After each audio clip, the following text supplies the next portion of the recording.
Hi guys! Good afternoon! This is Manay Gina and welcome back sa aking YouTube channel. So guys, for today's video, pag-usapan na naman natin si Kim Chiu at saka si Paolo Abilino. Kasi nga guys, OMG, naglabas na ng statement ang Star Cinema at ayan, nakalagay doon na March 26.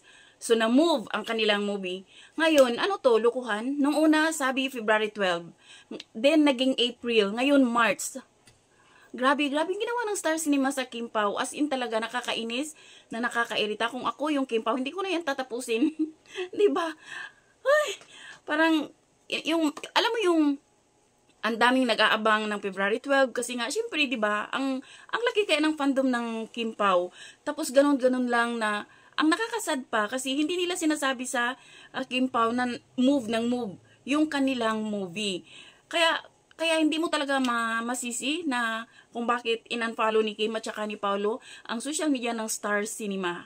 Kasi nga, kahit sino naman, nakailang beses na silang minove. At ngayon nakikita mo na sa trailer, merong February 12, yung movie ni Marvin Agustin at saka ni Julina Magdangal. Siguro ha, assuming lang na nag-uusap-usap sila, siguro pagbigyan nila yung movie ni Marvin at saka ni Julina kasi first movie din nila nung comeback nila.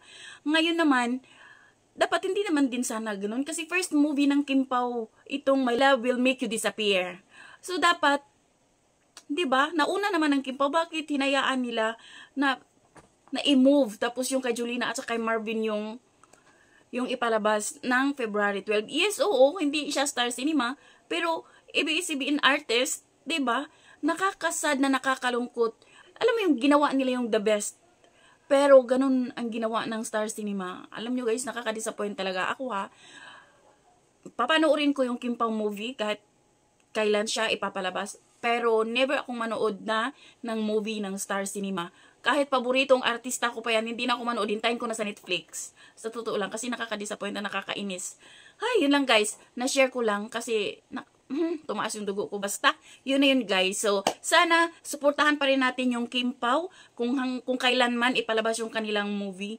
Kasi, grabe yung kanilang pinagdaanan dito sa My Love Will Make You Disappear. Na-disappear nga yung movie nila. So, yun lang guys. Thank you for watching. Until then, bye. God bless everyone.